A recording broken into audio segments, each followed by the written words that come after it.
اعوذ باللہ من الشیطان الرجیم بسم اللہ الرحمن الرحیم. عزیزان من، آج مئی 1976 کی 9 تاریخ ہے اور درس قرآن کریم کا آغاز سورہ طٰہٰ کی آیت 70 سے ہو رہا ہے. 20/70. پچھلے درس میں سلسلہ داستان اس مقام تک پہنچ گیا تھا جہاں حضرت موسیٰ علیہ السلام کا مقابلہ ساحرین دربار فرعون سے ہو رہا تھا. قریب سارا درس اس نقطے کی وضاحت کی نظر ہو گیا کہ یہاں سحر اور ساحر سے مراد کیا ہے. عام تصور کے مطابق تو یہی ہے کہ وہ جادوگر تھے، انہوں نے کچھ جادو کے کھیل دکھائے. حضرت موسیٰ علیہ السلام نے ان سے بڑھ کر اس قسم کے کرشمے دکھائے اور اس طرح سے وہ قائل ہو گیا کہ واقعی یہ ہم سے بڑا جادوگر ہے. میں نے پورے درس میں اس امر کو واضح کیا تھا کہ نہ تو یہ جادو تھا، نہ وہ جادوگر تھے، نہ ادھر سے بھی اتنا بڑا جادو پیش ہوا تھا. قرآن کریم تو شروع سے اخیر تک اس کو کنڈیم کر رہا ہے، مذمت کر رہا ہے، جادو کی بھی جادوگری کی بھی. تو اب یہ تو نہیں ہو سکتا کہ ایک طرف وہ یہ چیزیں کہے، دوسری طرف وہ اتنا بڑا مارکا جسے اس نے اپنی قرآن کی دفعتین میں اس طرح سے محفوظ کیا ہے کہ اگر ان تمام مقامات کو اکٹھا کیا جائے جہاں جہاں یہ واقعات درج ہیں تو وہ ایک اچھا خاصی ضخیم الگ کتاب بن جائے. تو میں نے یہ عرض کیا تھا کہ بنیادی طور پہ اگر آپ سمجھیں تو خدا کی طرف سے جو رسول آتا ہے وہ لوگوں کی رہنمائی کرنے کے لیے آتا ہے صحیح راستے کی طرف. سب سے بڑی رکاوٹ اس کے راستے میں جو کھڑی ہوتی ہے وہ لوگوں کی توہم پرستیاں ہوتی ہیں. وہ معقول بات سننے کے عادی نہیں ہوتے اور یہ سراسر عقل و بصیرت اور علم و فکر کو اور مشاہدات کو اسے اپیل کرتا ہے. ان کا تعلق مذہب کی دنیا سے ہوتا ہے جن کا مطالبہ یہ ہوتا ہے کہ کچھ خلاف فطرت، کچھ خارق عادت بات دیکھنی چاہیے. مذہب کی روح سے یہ ان کے دل میں عقیدہ راسخ ہوتا ہے. اور آپ قرآن کریم میں دیکھیے ایک نبی کی زندگی کا آدھا حصہ اسی میں گزر جاتا ہے اس کی تردید کرتے ہوئے کہ بابا یہ کوئی بات نہیں ہے کہ میں کہوں 2 اور 2 4 ہوتے ہیں اور آپ کہیں کہ ہم اس وقت اسے مانیں گے جب آپ منہ سے آگ نکال کے دکھائیں گے. ان دونوں میں کوئی ربط نہیں ہے، کوئی تعلق نہیں ہے. اسی لیے جب وہ اپنے دعوے کو پیش کرتا ہے تو اس کے بعد کہتا ہے کہ اگر تم اسے نہیں مانتے تو ہاتھو برہانکم ان کنتم صادقین. اگر تم سچے ہو کہ میرا دعویٰ یہ غلط ہے، جو میں کہہ رہا ہوں صحیح نہیں، تو اس کے لیے اپنی دلیل پیش کرو. وہ تو دلیل مانگتا ہے. تو دلیل تو بہرحال علم و فکر کی دنیا ہی میں مانگی جاتی ہے. یہ تو ان سے کہے کہ تم دلیل پیش کرو اور وہ اگر دلیل پیش کرے تو یہ کہے کہ دیکھو میں کس طرح سے پانی پہ چل کے بتاتا ہوں تمہیں. یعنی ان سے تو مطالبہ دلیل کا ہو رہا ہے اور ادھر سے وہ چیز دکھائی جا رہی ہے جس کے خلاف اس کی پوری عمر گزر جاتی ہے جہاد کرتے کہ توہم پرستیاں دماغوں سے نکالی جائے، کس طرح ان کو علم و فکر کی دنیا پہ لایا جائے. رسول جو کچھ پیش کرتا ہے عزیزان من وہ اسے بینات کہتا ہے. بین تو آپ بھی سمجھتے ہیں نا، ہمارے ہاں بھی یہ لفظ ہے. بین کے معنی ہوتا ہے کھلی سی بات جو ہر ایک کی سمجھ میں آ جائے. تو یہ جو جادو یا شعبدہ یا جس کو اپنی اصطلاح میں آپ معجزہ کہتے ہیں وہ بین چیز ہوتی ہے کہ کیسے کر کے دکھا دی. یہ تو بڑی چیز ہے. اگر مداری یہ پہلے بتا دے کہ دیکھو بھائی یہ جو میں تمہیں 2 روپے بنا دیتا ہوں ایک کے، یہ میری 2 انگلیوں کی کھیل ہے، وہ سارا لطف چھوڑ جاتا ہے اس کھیل کے اندر. کوئی کھڑا نہیں رہ سکتا اس آپ کے ہاں کے مجموعے میں اگر وہ پہلے بتا دے کہ یہ بھائی یوں ہوتا ہے. اگر وہ بین طور پہ بتا دے، بین ہو جو کچھ وہ کر رہا ہے، کوئی وہاں کھڑا بھی نہ ہو. ہر رسول آگے کہتا ہے کہ میں تو بینات پیش کرتا ہوں. یہاں بھی آپ دیکھیں گے آگے چل کے خود یہ ساحرین کہتے ہیں کہ ما جاءنا من البینات، ہم تو اس چیز پہ ایمان لائے ہیں جو بینات میں سے تھی، مسٹیریس نہیں تھی. یہ ہے انگریزی کا لفظ. اس میں کوئی چیز رازدارانہ نہیں تھی، کوئی چھپی ہوئی بات نہیں تھی، ایسی بات نہیں تھی جو سمجھ میں نہ آئے. بینات تھی. رسول تو بینات پیش کرتا ہے. رسول کی زندگی میں ایک ہی چیز ہوتی ہے جسے آپ ما فوق الفطرت کہہ سکتے، اور وہ ہوتا ہے اس کی وحی کا سورس، منبع، سرچشمہ. ملتی کہاں سے ہے؟ ایک ہی چیز اس میں قرآن نے کہی کہ یہ اس کی اپنی فکر کا نتیجہ نہیں ہوتی. یہ ایکسیپشن ہے ایک، یہ استثناء ہے ایک. لیکن سوچ لیجئے کہ جہاں تک تو اس وحی یا علم کے ملنے کے سرچشمہ کا تعلق ہے وہ تو سپرا نیچرل ہوتا ہے، سپرا ریشنل نہیں ہوتا اس کا کلام. یعنی کیسے ملتا ہے یہ تو ٹھیک ہے، جو عام قاعدہ ہے جس کی روح سے کوئی انسان اپنی بات پیش کرتا ہے وہ اس کی اپنی فکر کا نتیجہ، تجربے کا نتیجہ، مطالعے کا نتیجہ، مشاہدے کا نتیجہ ہوتا ہے. نبی جو پیش کرتا ہے وہ یہ کہتا ہے کہ مجھے یہ خدا کی طرف سے براہ راست علم حاصل ہوا. اتنا حصہ تو یہ ہے اس میں. یہ تو ہے، آپ اسے جو جی میں آئے کہ یہ سپرا نیچرل آپ اسے کہہ سکتے. جو پیش کرتا ہے اس کے متعلق وہ یہ کہتا ہے کہ یہ سپرا ریشنل نہیں ہے، یہ نہیں کہ عقل و فکر کی روح سے سمجھا نہ جا سکے اسے. تو ہمارا تعلق تو اس چیز سے ہوتا ہے جو وہ پیش کرتا ہے. جو وہ پیش کرتا ہے اس کی روح سے دعویٰ یہ ہوتا ہے یہ عقل اور فکر کے ہر معیار پہ پورا اترے گا. اس سے کوئی آ کے مباحثہ کرتا ہے، مجادلہ تک بھی کرتا ہے تو وہ کہتا ہے کہ صاحب میں اس کو دلیل اور برہان کی روح سے پیش کرتا ہوں، تم دلائل کی روح سے اس کو مسترد کرو، اس کی تردید کرو، بات یوں چلے گی. تو سارا قرآن تو اس چیز سے بھرا پڑا ہے. اور پھر کبھی اس پہ بھی غور کیا کس نے کہ یہ جسے آپ کہتے ہیں کہ معجزہ دکھایا جاتا تھا، فطرت کے قانون کو توڑا جاتا تھا نا اس میں. اسی لیے تو اسے معجزہ کہتے تھے کہ انسانی فکر، انسانی تدابیر عاجز آ جاتی تھی ویسا کر کے دکھانے.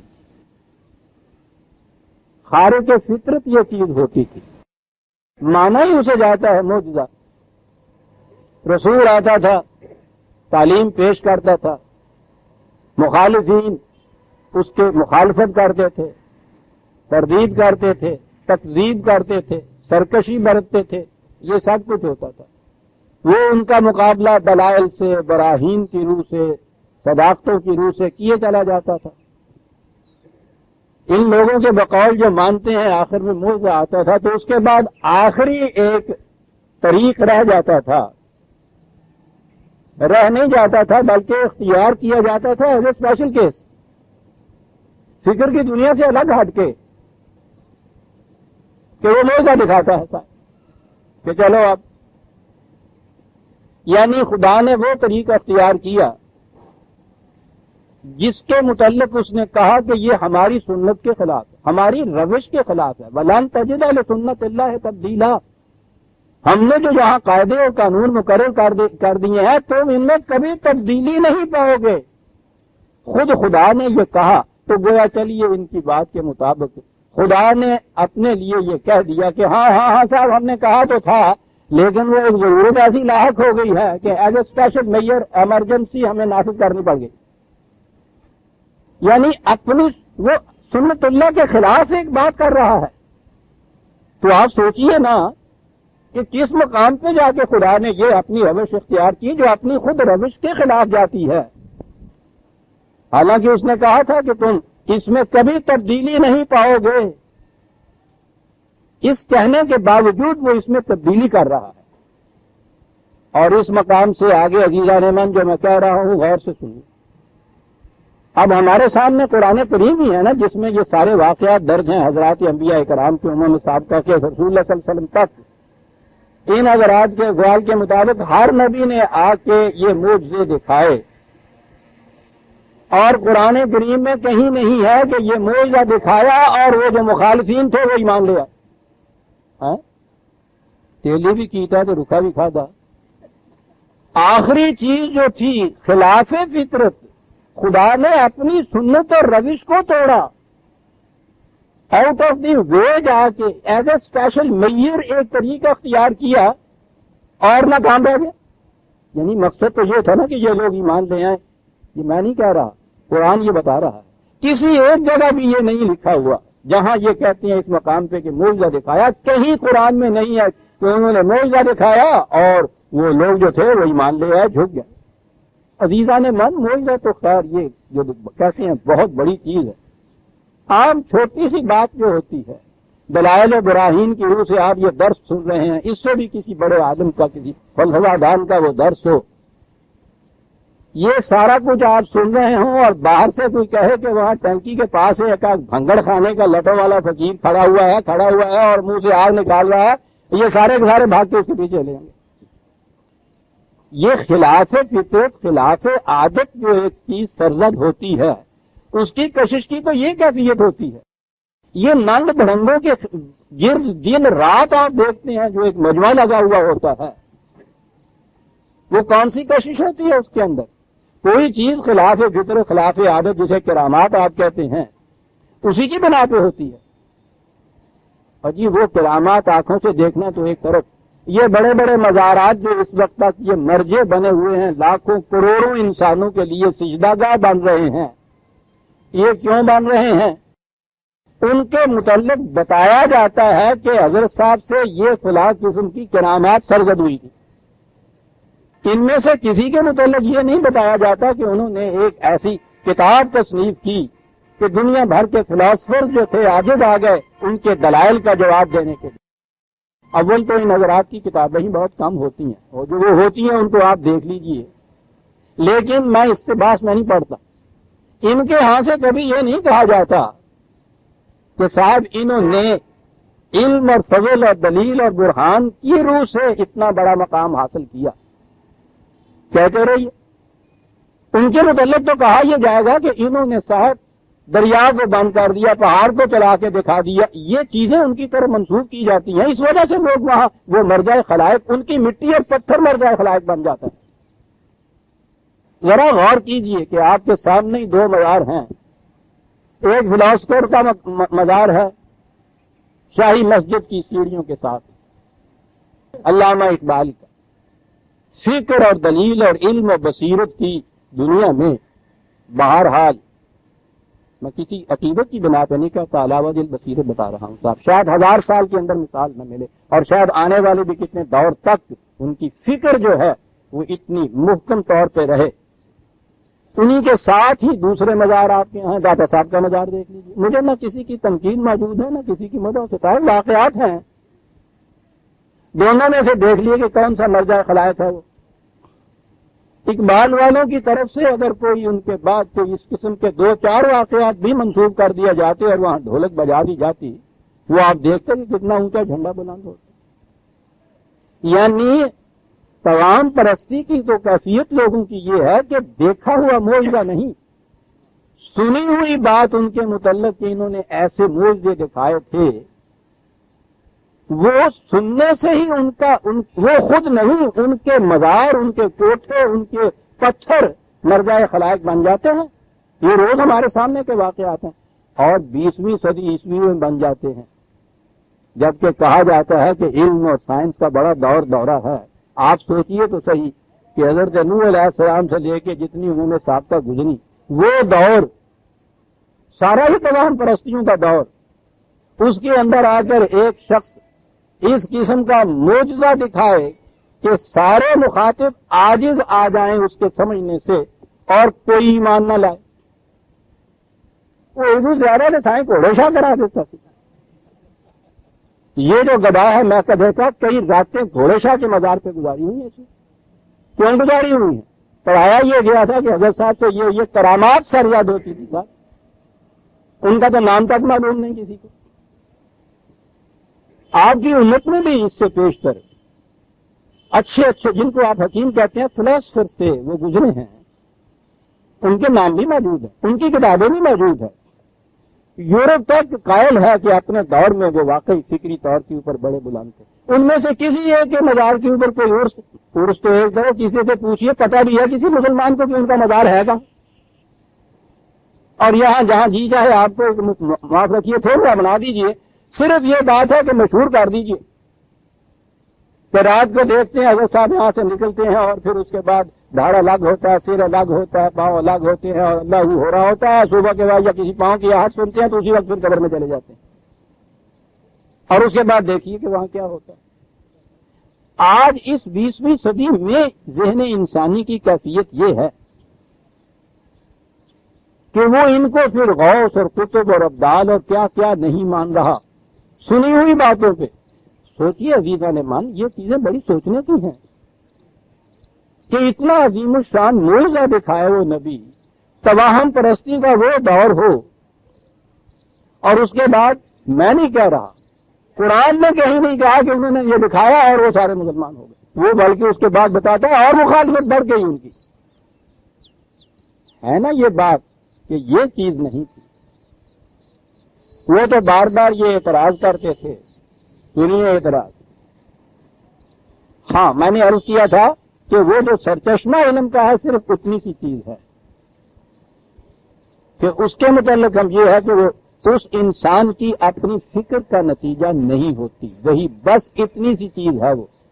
اس کے بعد میں نے عرض کیا تھا ان دو ٹرم کو یاد رکھیے گا، وہ سرچشمہ علم نبوی جو ہے وہ تو سپرا نیچرل وہ ہوتا ہے، کنٹینٹس اس کے جو ہیں جو وہ وہی پیش کرتا ہے وہ سپرا ریشنل نہیں ہوتی، وہ فکر اور دلیل اور برہان سے ماورا نہیں ہوتی۔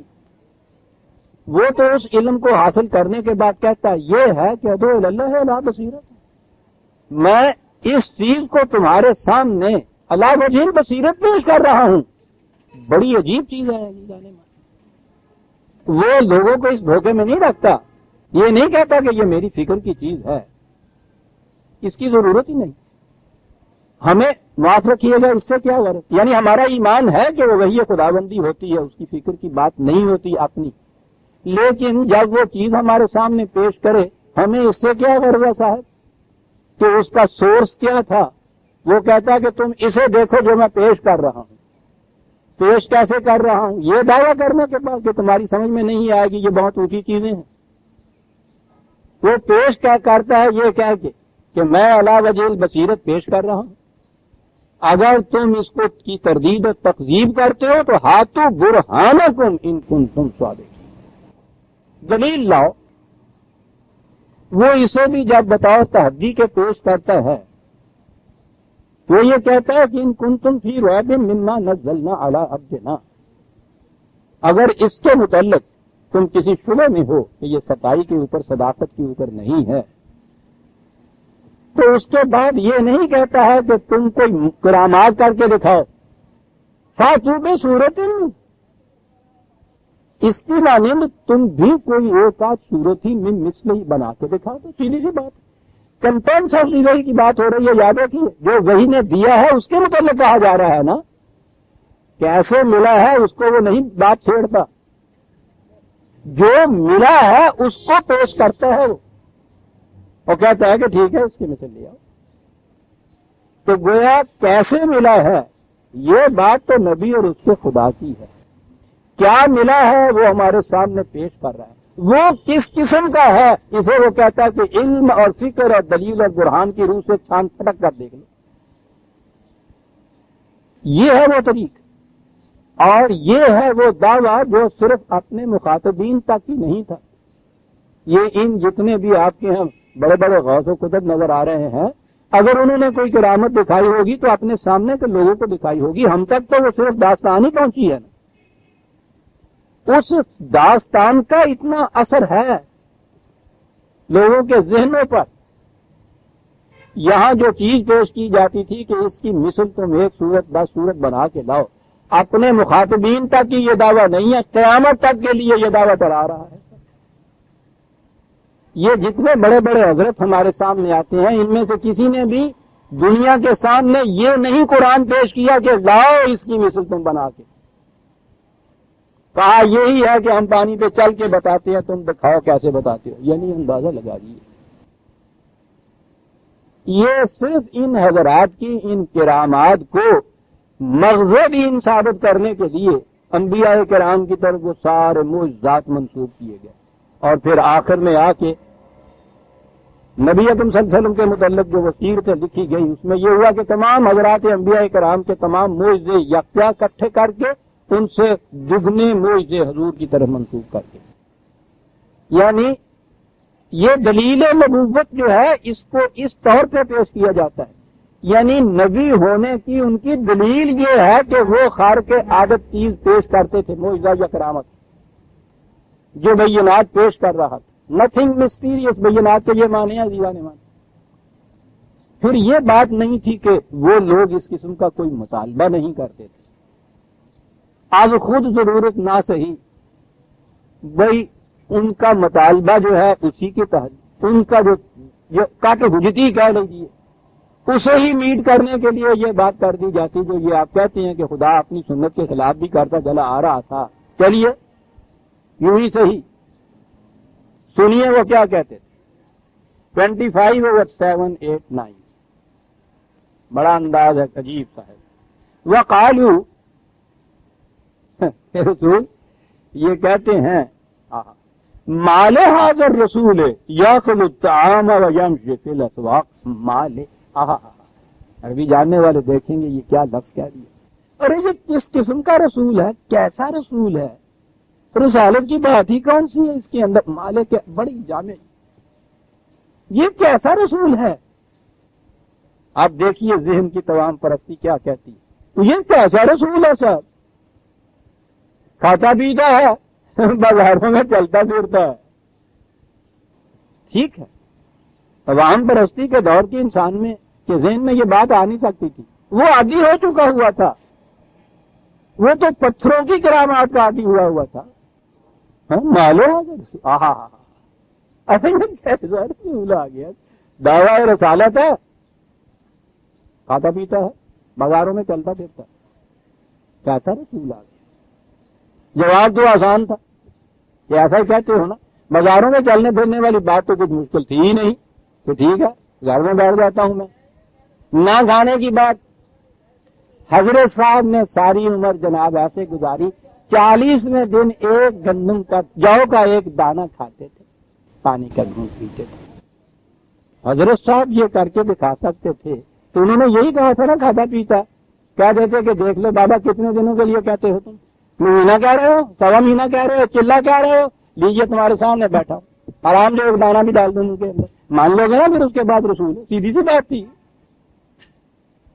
اور اتنا سے ہی اگر وہ سارا عرب سارا ملک مسلمان ہو جاتا، 82 لڑائیاں لڑنی پڑی تھی رسول اللہ صلی اللہ علیہ وسلم کو، ایک ہی جنگ میں جس میں اثر چھلنی ہو گیا تھا، صحابہ نے سفر بنا لی تھی اپنے دور کے۔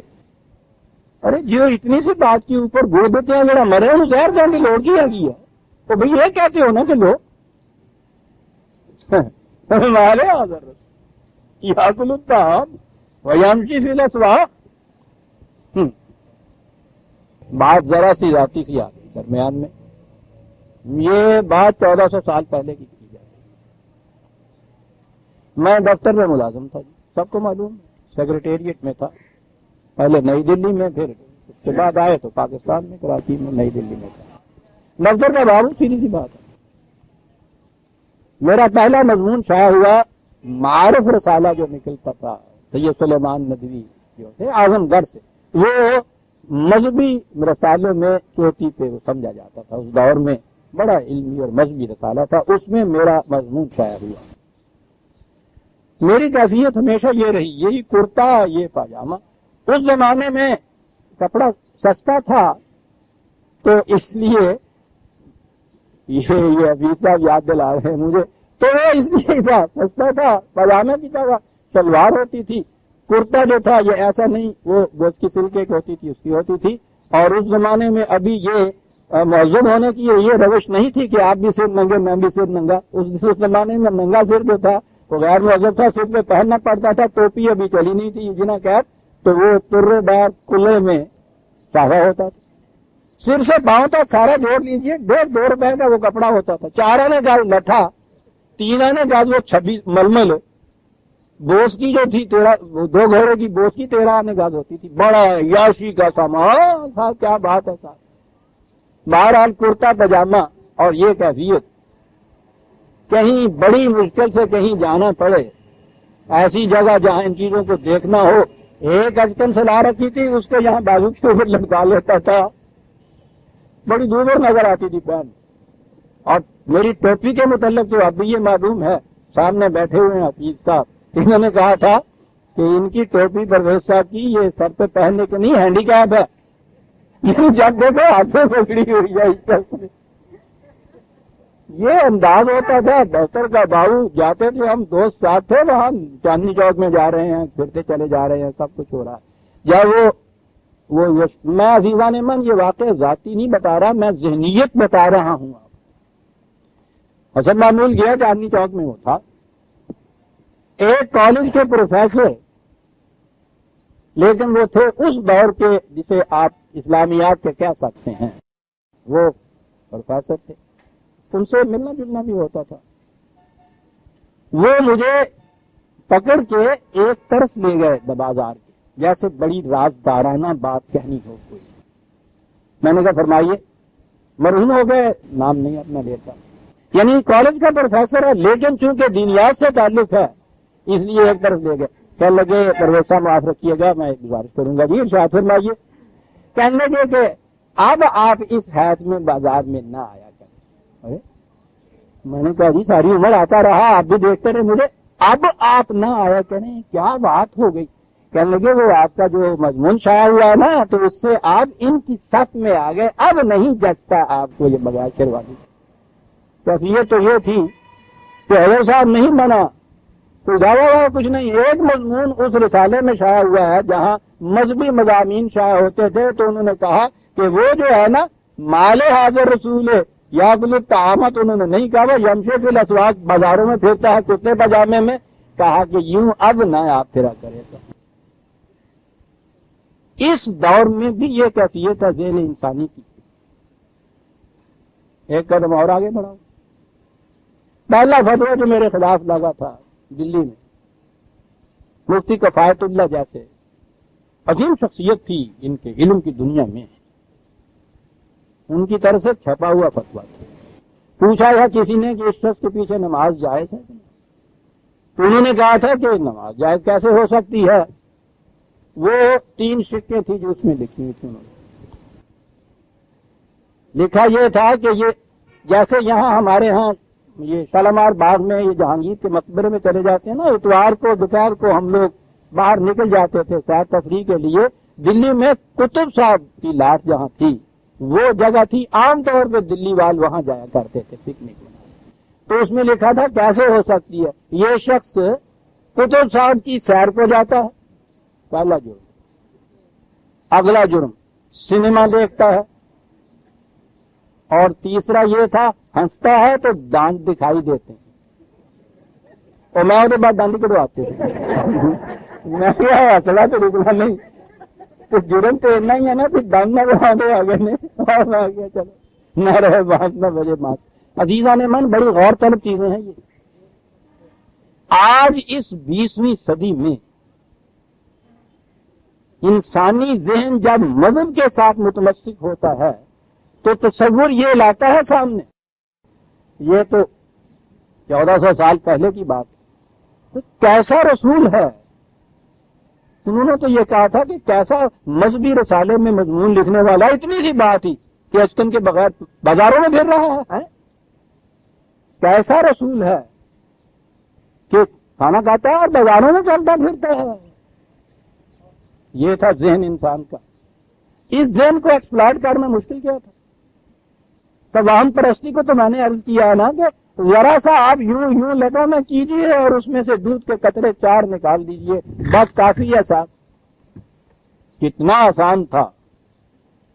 لیکن آسان طریقوں سے ایکسپلائٹ تو کیا جا سکتا عزیزان من. دلوں کو اپنے گرفت میں نہیں لیا جا سکتا، ذہنوں کو مطمئن نہیں کیا جا سکتا۔ جواب اس کا نہیں، آگے یہ بھی تھا تقاضے، لیلا انزل الیہ ملک، فرشتہ ساتھ ہونا چاہیے، ایک جلوس نکلنا چاہیے اس کے ساتھ۔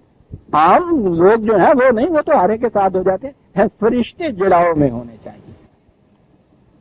فَيَكُونَ مَعَهُ نَذِيرًا، وہ ساتھ ہونا چاہیے کیا کرنے کے لیے؟ ہٹو پوش نذیرہ، لوگوں کو یہ کہنے کے لیے ادھر ہٹو، ڈرانے کے لیے حضرت صاحب تشریف لائے۔ کیا بات ہے قرآن کی، دور دور سے وان کرتے کرے بعد ہے بام تازہ ہو یار، یہاں جتنا کچھ ہو رہا ہوتا ہے، سیٹیاں بج رہی ہیں، یہ ہو رہا ہے، ادھر چلے جاؤ، ادھر ہٹ جاؤ، سمجھے نا؟ آؤ ان کا علیہ کنزن، آؤ تو تم نہ لو جنت تم جا کے ملا، کوئی بہت بڑے خزانے ہوتے اترتے دکھائی دیتے، ہمیں ایسا نظر آ جاتے۔ یہ یوں چٹکی بجاتا ہے تو یہ بنجر زمین پہ باغ ہوتے رہتے، خوشیاں گوروں کے لٹکے ہوئے ہوتے۔ سن لیے اعتراضات، سنتے ہیں جواب۔ رسول سے ان سے نہیں کچھ کہا جائے، رسول ذرا غور کرو، کیسا ضرب لک الامثال، کم وقت کیا کیا تقاضے کر رہے ہیں تمہارے، کیا کیا باتیں بنا رہے ہیں تمہارے لیے، تمہیں کس قسم کا دیکھنا چاہتے ہیں یہ، تمہیں کس قسم کا امثال، تمہاری شکل و شباہت کیسی دیکھنا چاہتے ہیں؟ ہم وقت دیکھو تو صحیح، تم کیا کہہ رہے ہو، یہ کیا کہہ رہے ہیں؟ فَضَلُّوا فَلَا يَسْتَطِيعُونَ سَبِيلًا، اگر ذہن یہی رہا ان لوگوں کا کبھی صحیح راستے پہ نہیں آ سکیں گے۔ یعنی جس چیز کو آج کہا جا رہا ہے کہ صحیح راستے پہ لانے کے لیے رسول ان کے ان مطالبوں کو پورا کر کے تو معجزے دکھایا کرتا تھا، قرآن یہ کہہ رہا ہے کہ بھٹکنے دو ان کو ان کی ان گمراہیوں میں۔ اس ذہنیت کے لوگ جو ہے وہ تمہاری بات نہیں مانیں گے، تم تو عقل و فکر کی روح سے بات پیش کر رہے ہو، اور یہ اتنا بھی نہیں دیکھ سکتے، یا یہ ان کے ذہن میں یہ چیز بھی فٹ نہیں کر سکتی کہ دعویٰ رسالت پر بازاروں میں پھر رہا۔ کیا بات ہے، فضلوا فلا یستطیعون، اس ذہنیت کے ساتھ یہ استطاعت ہی نہیں ہو سکے گی ان کی کہ صحیح راستے پہ چل سکے۔ توان پرستیاں اور کرامات اور شعبہ بازیوں کی پسندیدگی، عجوبہ پسندی، یہ وہ ذہن ہے جس کے متعلق قرآن نے کہا کہ یہ کبھی راستے آ ہی نہیں سکیں گے۔ دوسری جگہ قرآن نے کہا ہے کہ یہ فرشتوں کی بات ہے۔ یہ قدم قدم کے اوپر جو کہا گیا ہے کہ ان سے کہہ دو کہ انما انا بشر مثلکم، انا بشر مثلکم، ارے سوال یہ پیدا ہوا کہ صاحب اتنا بڑا منصب، اتنا بڑا مشن، اتنا بڑا دعویٰ، تو پھر یہ عام انسانوں جیسا ایک انسان رسول 1794 عظیم چیزیں عزیزہ نے وَمَا مَنَعَ النَّاسَ أَن يُؤْمِنُوا إِذْ جَاءَهُمُ الْهُدَىٰ إِلَّا أَن قَالُوا أَبَعَثَ اللَّهُ بَشَرًا رَّسُولًا، کہا یہ انسانیت ابھی اس سطح کے اوپر ہے، ایک ہی چیز ہے جو مانے آ رہی ہے ان کے راستے میں کھڑی ہو جاتی ہے کہ یہ ایمان نہیں لا رہے۔ اذ جاءہم الہدی، جب صحیح راستہ بین طور پہ اس کے سامنے آ رہا ہے، خدا ان کے سامنے آ رہی ہے، تو وہ کون سی بات ہے جو کھلا ہوا بین صاف سیدھا راستہ سامنے آئے پھر بھی وہ اس کو تسلیم نہ کریں، اس کو چلنے کو تیار نہ ہو؟ کہا کہ صرف ایک چیز ہے جو راستے میں ان کے معنی آ رہی ہے، اور وہ یہ ہے ان قالوا بعث اللہ بشرا رسولا، یہ بات کے ساتھ ایک انسان کو رسول بنا دیا گیا، یعنی کہا کہ یہ ایک ہی چیز ہے جو ان کے راستے میں معنی آ رہی ہے۔ یہ جو معنی چیز آ رہی تھی، رکاوٹ تھی ان کے راستے میں، اگر ان کا ایمان لانا مطلوب ہوتا، مقصود ہوتا کہ یہ آ جائے، تو اس رکاوٹ کا ہٹا دینا مشکل کیا تھا؟ جواب یہ ہونا چاہیے تھا کہ رسول اگر یہ ایسی بات کہتے ہیں تو اچھی بات ہے، اور ہم اس قسم کی چیزیں کر دیتے ہیں تمہارے لیے کہ یہ ان کو پتہ چل جائے کہ نہیں تم بشر نہیں ہو، انسان نہیں ہو، تم تو فرشتے ہو۔ کہا ان سے کہو قل لو کان فی الارض ملائکۃ یمشون مطمئنین، ان سے کہو کہ اگر اس کرۂ ارض پہ زمین پہ فرشتے بستے لنزلنا علیہم من السماء ملک الرسول ہے تو ہم ان کی طرف فرشتہ رسول بنا کے بھیجتے. یہاں انسان بستے ہیں ان کی طرف تو انسانی رسول آئے گا. ان کے تصور میں جب وہ کہا تھا کہ ایک انسان رسول تو وہ یہ تھا نا کہ جو کچھ بشر سے جو چیزیں ہوتی ہیں اس کے خلاف ورزی اس کے خلاف کوئی بات نہیں ہو رہی تھی, اس سے ماورا کچھ نہیں ہو رہا تھا, اس سے سپرا کچھ نہیں ہو رہا تھا, اتنا ہی مانگتے تھے. تو میں نے کہا ان کا یہ اعتراض میٹ کر دینا مشکل کیا تھا خدا کے لیے جو یہ کہتے کہ اچھا بابا یوں ہے تو یوں ہی سے. کہا اگر یہاں ملائکہ ہوتے تو وہ یہ کیوں کہا کہ کیونکہ یہاں انسان ہے اس لیے انسان رسول ہے, بھیجا جا رہا ہے. رسول کا کام صرف یہی نہیں تھا کہ وہ وہاں سے میسج آیا چٹھی انسان کی طرح معاذ اللہ اس کو ڈلیور کر دیا, آگے چٹھی پہنچا دی اور بس ختم ہوا. رسول نے اس اپنی وحی اس تعلیم پر عمل کر کے دکھانا ہوتا تھا, بتانا ہوتا تھا. اگر وہ رسول خارق عادت انداز سے آتا اور یہ چیزیں پیدا تو اس کا اسوہ اس کی زندگی انسانوں کے لیے نمونہ کیسے بن سکتی تھی سر؟ قرآن جو کہتا ہے کہ لقد کان لکم فی رسول اللہ اسوۃ حسنہ, رسول کی زندگی تمہارے لیے بہترین نمونہ ہے.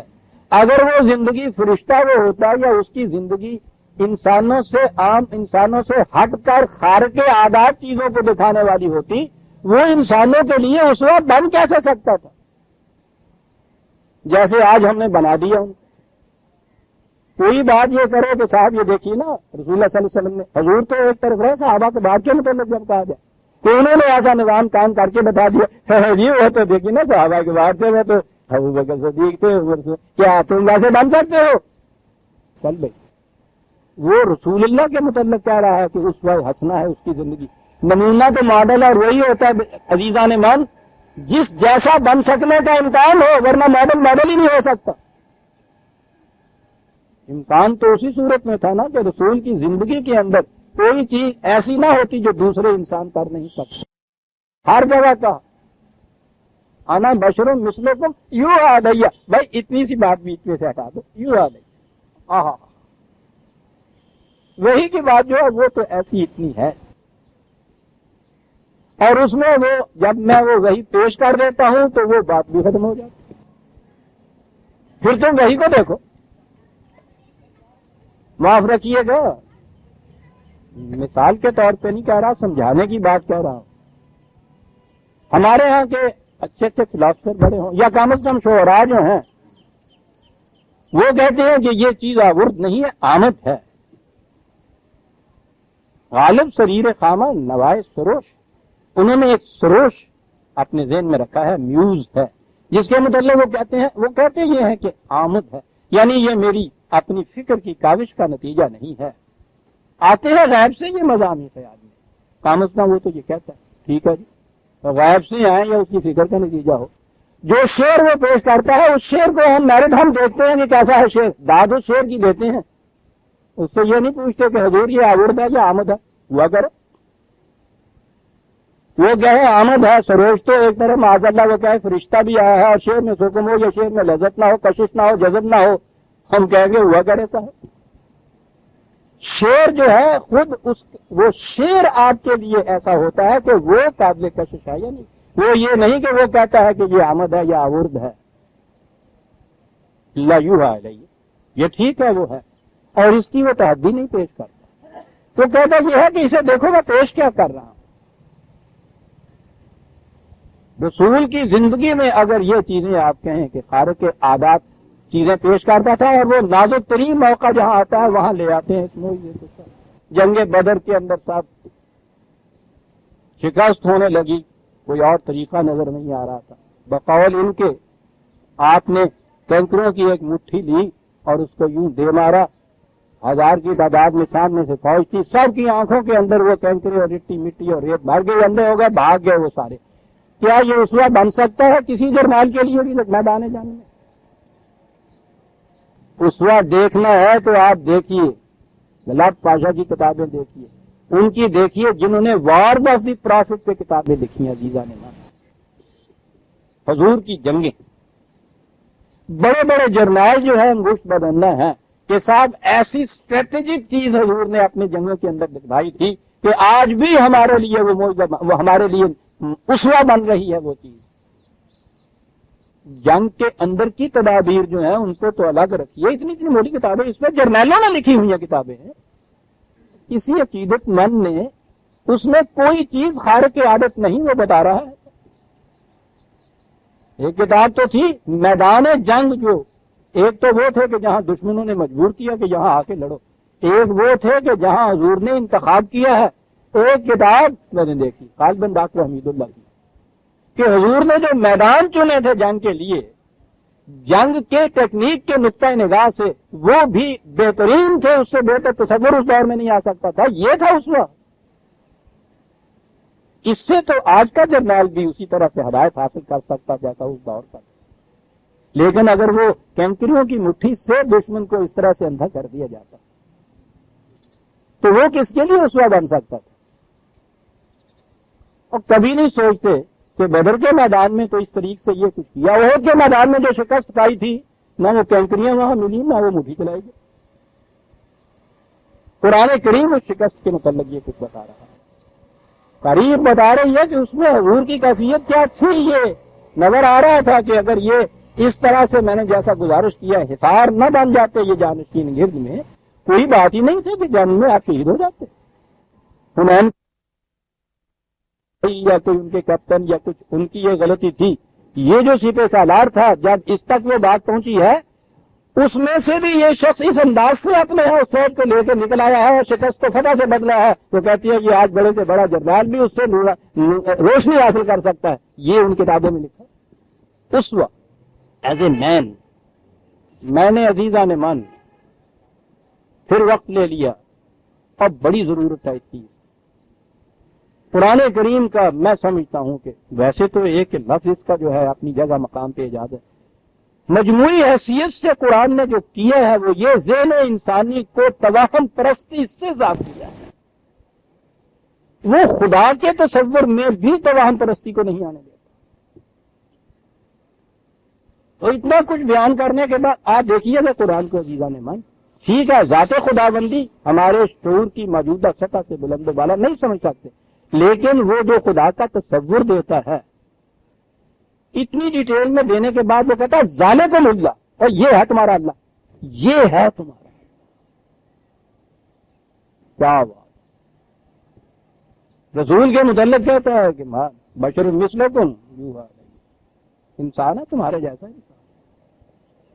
یا وہ چیلنج کرتے ہیں اس بات کو، آخری چیز دلائل سے نہیں مانتے، براہین نہیں لاتے، معجزے یہ دکھاتا نہیں ہے رسول، تو اسی کے خلاف تو میری رسالت ہے، میرا پیغام ہے، اسی پہ اترا ہوں جس کی تردید کے لیے میں یہاں آیا ہوں دنیا کے اندر. نہیں دکھاتا. آخری چیز کیا رہتی ہے عزیزان من؟ آخری چیز ان کی ذہن کے روح سے وہ توہم پرستی رہتی ہے. سنو آخری چیز کیا رہتی ہے. یہ 20ویں صدی میں ایک چیز ایک ٹرم ایجاد ہوئی، ولیم جیمز نے یہ ایجاد کی، پریگمیٹزم اسے وہ کہتا ہے کہ کسی دعوے کی صداقت اور غلط ہونے کے متعلق ایک ہی طریقہ ہے کہ اسے عمل میں لا کے دیکھو اس نظریے کو، اور دیکھو کہ جو بتایا جاتا ہے کہ اس کا نتیجہ یہ نکلے گا وہ نتیجہ نکلتا ہے یا نہیں نکلتا. یہ ایک سائنس اب بن گئی ہے. اور سائنس جو ہے اس کے فارمولوں کا، اس کے نظریوں کا تو ٹیسٹ ہی یہ ہوتا ہے. Take it to the laboratory, وہاں لے جاؤ اور وہاں جا کے جو کہا جاتا ہے کہ یہ فارمولا ہے اس کے مطابق یہ کچھ کرو. اگر وہ کچھ بن جائے جیسا کہا گیا کہ اس سے بن جائے گا فارمولا سچا ہے، نہیں بنتا جھوٹ ہے. یعنی most scientific method, pragmatic test جسے کہتے ہیں. یا وہ یہاں تک پہنچ گئے ہیں کہ دلیل و برہان سے بھی وہ نہیں مانتے، کٹ حجتیوں پہ اترے ہوئے ہیں. کہا یہ جاتا ہے کہ بابا لمبی چوڑی بانسوں کی ضرورت نہیں ہے. اعملوا علی مکانتکم انی عامل. تم کہتے ہو کہ تمہارا نظریہ زندگی، تمہارا کلیہ، تمہارا جو فارمولا ہے اس کی روح سے عمل کیا جائے اگر تو اس کے نتائج یہ نکلیں گے. میں کہتا ہوں کہ غلط. یہ جو میرا فارمولا ہے اس کے مطابق اگر کام کیا جائے گا تو اس کے نتائج یہ خوشگواریاں اور سرفرازیاں ہوں گی. جھگڑے کی بات کوئی نہیں ہے. تم اپنے فارمولے پہ عمل کرو، میں دخل نہیں دوں گا، مجھے میرے فارمولے پہ عمل کرنے دو، تم دخل نہ دینا، سوف تعلمون، ابھی بات سامنے آ جائے گی۔ ہاں معجزہ مانتے ہو؟ یہ ہے 1400 سال پہلے بات کی گئی عزیزان ایمان، 20ویں صدی میں آ کے کہیں فلاسفر اور سائنٹسٹ نے اس کو مانا کہ یہ آخری معیار ہوتا ہے کسی دعوے کی تصدیق یا تکذیب، کہ دعویٰ نتائج سے پہچانا جائے۔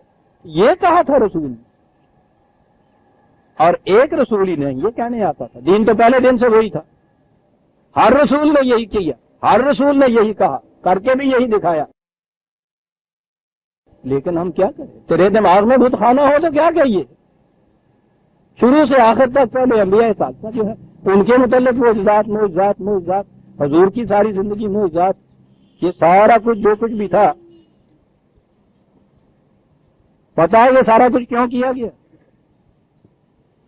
یہ جتنے حضرت صاحب بنائے نا ہم نے، ان کی ان شوبدہ بازیوں کو تقدس کی سند دینے کے لیے انبیاء کرام کی طرف یہ چیزیں منسوخ کر دیں۔ آئیے ہم پھر اس میدان میں چلیں۔ اب ایسے شروع مناظرہ ہوا، مقابلہ ہوا، آمنے سامنے آئے، بقول ان کے جادوگروں نے اپنی جادو کی رسیاں دکھائیں اور اپنی چھڑیاں سانپ بن کے دکھائیں، انہوں نے اپنا عصا پھینکا وہ نکل گئے، بقول ان کے یہ سارا کچھ۔ اور جو میں نے عرض کیا تھا، انہوں نے اپنے مسلک، اپنے مذہب، اپنی مسلک، اپنے مشرب کے متعلق دلائل، براہین، قوانین پیش کیے باطل، انہوں نے اس کے مقابلے میں دین خداوندی کے متعلق یہ پیش۔ نذیر بھی ہوتا ہے، بشیر بھی ہوتا ہے، رسول بشیر ہوتا ہے کہ اس کے مطابق اگر یہ کچھ کرو گے تو یہ دیکھو نورانیت پھیل جائے گی، زندگیاں تمہاری روشن ہو جائیں گی، امت ملت بیضا بن جاؤ گے، یہ تقاضا تھا۔ یہ کچھ نہ کرو گے تو یاد رکھو تباہ ہو جاؤ گے، برباد ہو جاؤ گے، یہ وہ اثر تھا جو دکھایا گیا۔ یہ تنظیرات تھیں، وہ تبشیرات تھیں۔ یہ کچھ دیکھنے کے بعد فَأُلْقِيَ السَّحَرَةُ سُجَّدًا،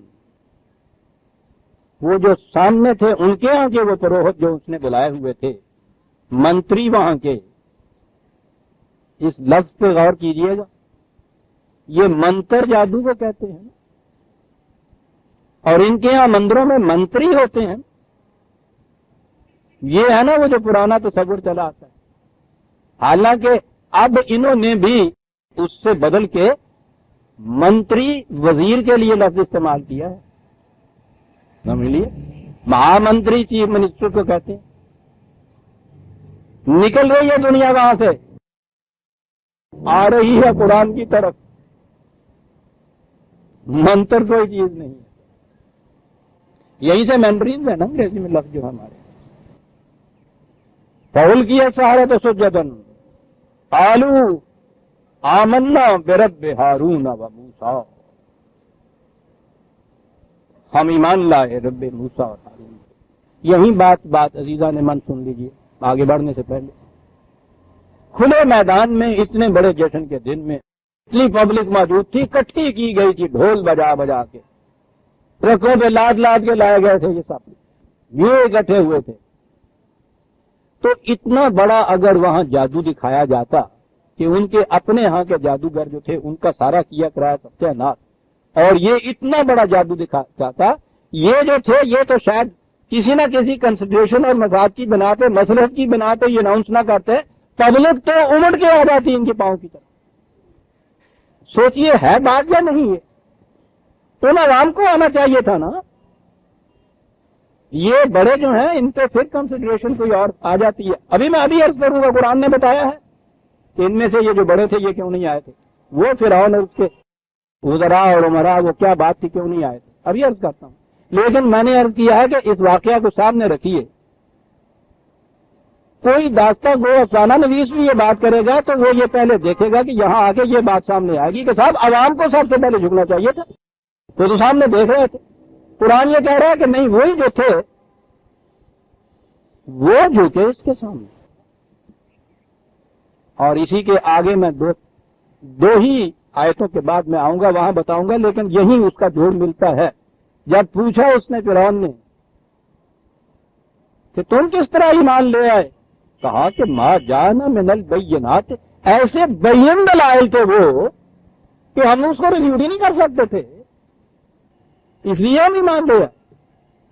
جی آئیے دیکھیں قرآن اس کی تصدیق کیسے کرتا ہے۔ اس مقام پہ تو یہی کہا گیا۔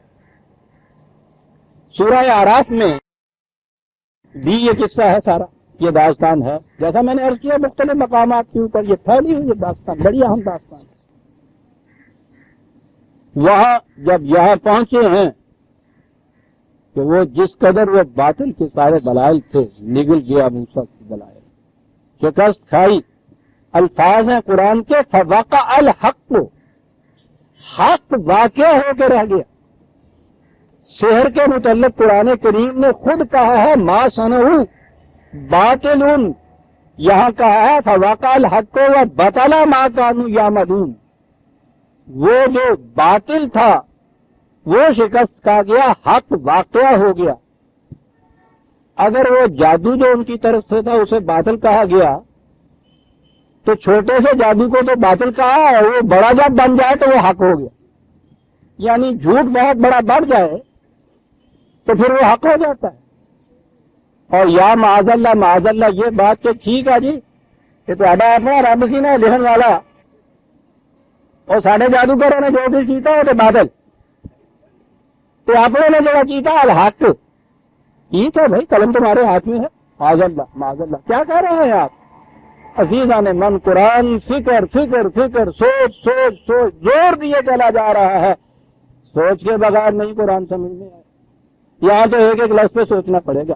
سیدھی سی بات ہے فوقع الحق وبطل ما كانوا يعملون، اور یہی نہیں ہے جو وہ کہتے تھے بطلا، باطل ہو گیا سامنے، ما كانوا يعملون، جس مذہب کے اوپر عمل کرتے تھے، ان کا مسلک، ان کا مشرق، ان کا مذہب، جو کچھ وہ کرتے تھے وہ سارے کا سارا باطل نظر آ گیا۔ بتوں کی پرستش، فرعون کی پرستش، سرمایہ داری کی نازی کرتے تھے نا یہ کچھ، تو یہ الحق جو واقعہ ہوا ہے یہ کیسے واقعہ ہوا؟ بہت اچھا، اس کے لیے تو ریفرنس لکھ لیجیے، بڑی اہم کڑیاں ہیں عزیزان من، 7/118۔ اب سنیے قرآن کیا بتاتا ہے کہ حق کس طرح سے حق ثابت ہوا کرتا ہے۔ سونٹے کو سانپ بنا کر، سورہ یونس 10/82، یہی قصہ حضرت موسیٰ علیہ السلام اور ساحرین فرعون کا، وہی ساری داستان، وہی قصہ جہاں وہ ساحرین جو شکست کھا گئے ہیں، وہاں کہا یہ ہے، وہاں تو یہ تھا نا یحق الحق، یہ کہا ہے وَيُحِقُّ اللَّهُ الْحَقَّ، خدا نے حق کو حق کر کے دکھا دیا، ثابت ہو گیا کہ حق ہے۔ کیسے ہوا؟ بے کلم آتے ہی، اس کے قوانین کی روح سے، اس کے کلام کے روح سے، اس کے جو پیش کیا تھا وہی اس کی روح سے، بے کلم آتے ہی،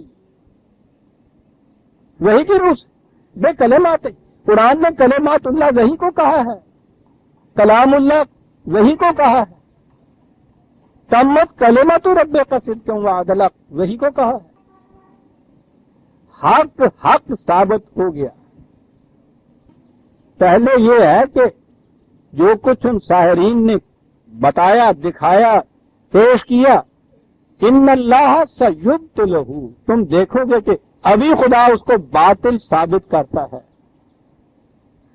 کیسے باطل ثابت کیا؟ وَيُحِقُّ اللَّهُ الْحَقَّ بِكَلِمَاتِهِ، اپنی وحی کی روح سے۔ کیوں عزیزان من بات صاف ہوئی ہے؟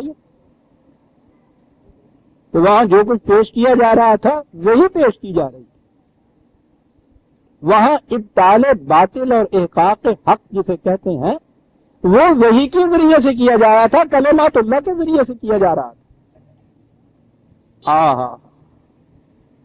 ایک اور طریقہ بھی قرآن نے بتایا ہے عزیزان من، بات سامنے آ گئی ہے تو کیوں یوں نکلتے؟ ایک اور طریقہ بھی ہے حق کو حق ثابت کرنے کا۔ دلائل و براہین سارے پیش کیے جا رہے ہیں، نہیں مان رہے، سرکشی بڑھتی جا رہی ہے ان کی، مخالفت پر اتر آئے ہیں، آخری حربہ استعمال کیا جا رہا ہے ان کی طرف سے، میدان جنگ میں اتر آئے ہیں، اور یہ آخری مرحلہ ہوتا ہے جہاں جان کی بازی ہوتی ہے، یہاں تک آ گئے۔ میدان جنگ بدر کا ذکر آ رہا ہے سورہ الانفال میں 8/7-8۔ بات یہ کہی جا رہی ہے کہ وہاں ایک طرف سے قریش کا قافلہ جا رہا تھا، دوسری طرف سے ان کا لشکر آ رہا تھا حملہ کرنے کے لیے ان مدینے میں۔ جنگ کی اسٹریٹجیز ہوتی ہیں، دو آراء تھیں صحابہ کی، ایک یہ کہتے تھے کہ ہمیں قافلے پہ حملہ کر دینا چاہیے، یہ ان کے فوجی اسے بچانے کے لیے ادھر نکل پڑیں گے، یہاں کا میدان خالی ہو جائے گا، اسٹریٹجی تھی۔ دوسرے کہتے تھے کہ نہیں، یہاں شاید مقابلہ کیا جائے۔ ان دونوں میں فیصلہ کیا جا رہا ہے، فیصلہ کر رہا ہے خود خدا سے کرنا کیا چاہیے۔ خدا کہہ یہ رہا ہے پہلی آیت میں کہ اگر وہ قافلہ کہ جو آرمڈ نہیں ہے، ہتھیاروں والا نہیں ہے، فوجی نہیں ہے، اسے فتح کر لینا آسان بھی ہے، کچھ مال بھی آ سکتا ہے، لیکن یہ جس طاقت کے زام پر اس طرح سے مخالفتوں پر اتر کے میدان جنگ میں آ گئے ہیں، اس چیز کو شکست تو نہیں ملے گی۔ ہم یہ نہیں چاہتے، مومنوں سے کہا جا رہا ہے کہ ہم چاہتے یہ ہیں وَيُرِيدُ اللَّهُ أَن يُحِقَّ الْحَقَّ بِكَلِمَاتِهِ وَيَقْطَعَ دَابِرَ الْكَافِرِينَ۔ خدا یہ چاہتا ہے کہ اس مقام کے اوپر حق کو اپنی وحی کے ذریعے جو تمہیں ہم نے تعلیم دی ہے اس کی روح سے حق کو حق کر کے بتائے، لِيُحِقَّ الْحَقَّ وَيُبْطِلَ الْبَاطِلَ۔ ہم چاہتے یہ ہے کہ اس طریق سے یہ کیا جائے، اور وہ طریق کیا تھا کہ آؤ میدان جنگ میں جانیں دے کے ثابت کر دو کہ حق حق ہوتا ہے، باطل باطل۔ یہ بھی ایک طریق ہے حق کو حق ثابت کرنے کا، یہ دلال دینے والوں سے بہت آگے ہوتا۔ یہی وہ ہیں جن کے متعلق کہا کہ زبان سے کہہ رہے ہیں تو ایک طرف، دل میں بھی یہ خیال نہ لاؤ کہ یہ جان انہوں نے دے دی تو مر گئے۔ ارے مر گئے، مر گئے، تم جو زندہ ہو یہ تو زندہ ہے، احیاء والا۔ یہ کیا عمل تھا ان کا؟ بے کلمات ہی، یہاں بے کلمات ہی لکھا ہے۔ جنگ تو دونوں طرف سے ہو رہی تھی، وہ بھی تو میدان جنگ میں آئے تھے، بہرحال وہ آئے تھے تو وہ بھی تو پتا تھا انہیں پہ جانیں بھی دینی ہوتی ہیں، یہ بھی میدان جنگ میں یہ گئے تھے، دونوں میں فرق کیا تھا؟ وہ باطل کی محافظت کے لیے آئے تھے، یہ حق کی محافظت کے لیے آئے، یہ وحی خداوندی کے مطابق لڑنے کے لیے نکلے تھے، وہ وحی کی مخالفت کرنے کے لیے نکلے تھے۔ اسی لیے ہم نے کہا کہ ہم وحی کے ذریعے سے جو ہم نے تمہیں ہدایات دی ہیں اس کی روح سے حق کو آج حق کر کے بتا دیں گے۔ دو ہی طریقے عزیزان من قرآن نے بتایا، تین طریقے، دلائل و براہین کی روح سے ان کے مقابلے میں آؤ اور دیکھو یہ کیا کہتے ہیں۔ یہ نہ ہو تو ان سے کہو کہ بھئی امن امان کے ذریعے سے تم اپنی جگہ کام کرتے رہو، مجھے اپنا نظام قائم کرنے دو، نتائج بتا دیں گے کہ کون حق پہ اور کون نہیں ہے۔ اور اگر یہ اس پہ بھی نہ آئے اور اس کے بعد یہ آئے کہ نہیں صاحب میدان جنگ میں ہم نکلیں گے، تو کہا کہ ٹھیک ہے، ہم نے جہاں سورہ حدید 57 ہم نے جہاں اپنے رسول بھیجے وَأَنزَلْنَا مَعَهُمُ الْكِتَابَ، ان سب کو ضابطۂ ہدایت دیا، کتاب دی، قانون دیا، وَنَزَّلْنَا الْحَدِيدَ، اور اس کے ساتھ شمشیر خارا شگاف بھی دی۔ یہ مقام آ جاتا ہے پھر حق کے لیے، لیکن وہیں آتا ہے جہاں وہ لوگ خود شمشیر کے ذریعے سے، تلوار کے ذریعے سے اس حق کو روکنے کے لیے میدان جنگ میں آ جائیں، اس کی مدافعت کے لیے پھر یہ مقام بھی آ جاتا ہے، حق کو حق ثابت کرنے کا مقام آ جاتا ہے۔ کیا بات کیا جاتا ہے یہ کہنے والا، شمشیر کے متعلق کیا چیز ہے فولاد کی شمشیر جگردار۔ اس بیت کا یہ مصرع اول ہے کہ جس میں پوشیدہ چلے آتے ہیں توحید کے اسرار، مصرع اول ہے، فائنل چیز نہیں ہے یہ، اس کے ذریعے سے یہ مخالفت کی مدافعت کی جائے گی، یہ مصرع اول، اور پھر وہ نظام خداوندی اسٹیبلش کیا جائے گا۔ اگلا شعر ہے خدا کرے وہ فقر کی تلوار. یہ بھی قرآن نے طریقہ بتایا حق کو حابطہ. کہیں یہ نہیں بتایا ہے کہ صاحب بات ہی کیا ہے، مشکل کیا ہے ہمارے لیے، وہاں یہ آئے ہیں مانتے ہیں موجہ دکھا دیجیے حق حق ثابت ہو گیا، بادل باطل ہو گیا. اس لیے کہ قرآن نے کہیں یہ نہیں کہا. اول تو میں نے کہا ہے نا کہ یہ بات ہی نہیں ہے کہ موجے دکھا کے اور اس طرح سے یہ کچھ کرتے تھے. اور جو یہ کہتے ہیں کہ موجے دکھائے، قرآن نے کہیں نہیں کہا کہ وہ سارے ایمان لے آئے حق حق ثابت ہو گیا. البتہ یہ ہے مکی زندگی میں دلائل و براہین کی روح سے حق ثابت ہوا. مدنی زندگی میں شروع میں وہ نظام قائم کیا اور اس کی مخالفت کے لیے یہ لوگ مدینے سے 300 میل کا فاصلہ طے کر کے مکے تک چڑھ دوڑے کہ نہیں قائم ہونے دیں گے یہ مملکت، یہ نظام نہیں قائم ہونے دیں گے. وہاں تو انہیں کچھ بھی کوئی نہیں کہتا تھا. اس زمانے کا 300 میل تو عزیزان من پوچھو نہیں. آج تو مثال ہی نہیں دے سکتے قرۂ ارض کے اوپر 300 میل ہوتا کیا. وہ تو صبح کا بریک فاسٹ کھا کے کہتے ہیں لندن سے اڑتے ہیں اور بریک فاسٹ سے پہلے امریکہ جا پہنچتے. یعنی اس زمانے کا یہ فاصلہ ملاحظہ فرمائیے. یہاں تک آ گئے یہ کہنے کے لیے کہ مجھے اپنے پروگرام پہ عمل کرنے دو. انہیں پتا تھا عزیزان من کہ اگر اس پروگرام پہ عمل ہو گیا یہاں نہ صحیح خطہ زمین میں کسی جگہ بھی یہ عمل اس کے اوپر ہو گیا پھر باطل کو کوئی بھی فروغ نہیں حاصل. پھر باطل کیا یدخلون فی دین اللہ افواجا. اور اجازت دیجیے کہ اپنی بات بھی بیچ میں کر لوں.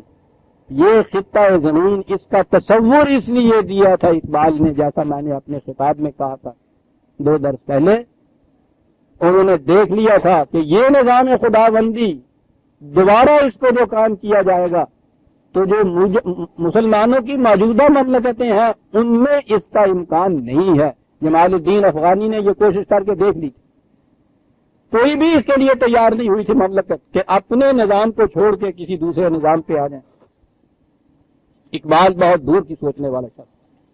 اس نے کہا کہ اس کے امکان کی ایک ہی شکل ہے، کوئی ایسا خطہ زمین حاصل کر لیا جائے جہاں پہلے سے مسلمانوں کی مملکت قائم نہ ہو اور نئے سرے سے وہاں قائم کی جائے مملکت، اسی نظام کے تابع قائم کی جائے. جناب شروع سے آخر تک قرآن قرآن قرآن کہتا چلا گیا.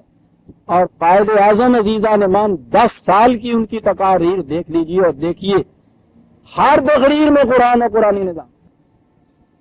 یہ تھی اس کی ایک پاسبل شکل. بڑی عمدہ تجویز تھی عزیزان مان. تاریخ پہ اس شخص کی نگاہ تھی، تمام مملکت اسلامیہ پہ نگاہ تھی. کسی کو اس نے کنڈم نہیں کیا، نفرت نہیں پھیلائی کسی کے خلاف. کہیں یہ نہیں کہا کہ تم سب کے سب پیدائشی مسلمان ہو، میں ہوں ایک پکا اور سچا سکے مند مسلمان. کچھ نہیں کہا. یہ کہ جیسے باقی سب ہیں ویسے ہی میں. کہا یہ کہ ملت کے ساتھ رابطہ استوار رکھ، او پیوستہ رہ شجر سے امید بہار رکھ، سوکھا ہوا ہی صحیح اس کے ساتھ رہو. طریقہ وہ سوچا کہ ان کو بھی کنڈم نہیں کی. پریکٹیکل ایک چیز عجیب قسم کا فلاسفر تھا. یہ سوچا یہ کہ ایسا خطہ زمین جہاں پہلے مسلمان کی مملکت نہ ہو، چل کے وہاں پہلے مملکت، اس لائن پہ مملکت وہاں جا کے تو متشکل کی جائے. عزیزان من، اسلام دشمن قومیں کروڑوں روپے آپ کو دے دیں گی کہ آپ کے مذہب کا فروغ ہو. کوئی ایک ان میں سے ایک آنکھ یہ اس کو نہیں وہ بھائے گا کہ کہیں قرآن کا نظام قائم ہو جائے. مجھے ابلیس کہتا ہے اپنے شرکاء کو کہ مجھے ڈر یہ ہے کہ ہو نہ جائے آشکارا شرع پیغمبر کہیں.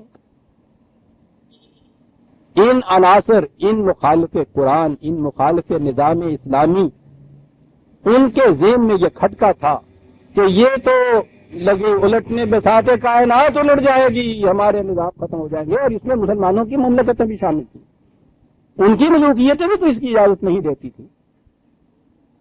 یہ ادھر سے یہ تصور پیش کر رہا تھا، قائد اعظم یہ جدوجہد کر رہا تھا اور وہ اس کے لیے اسکیمیں تیار کر رہے تھے. پہلے تو تحریک پاکستان کے دوران اس کی مخالفت ساری مذہب پرست طبقے کی طرف سے ہوئی. ساری جمعیت العلماء آپ کے ہاں کی، وہ احرار آپ کے ہاں کے، یہ سارے سرحد کے وہ تمام،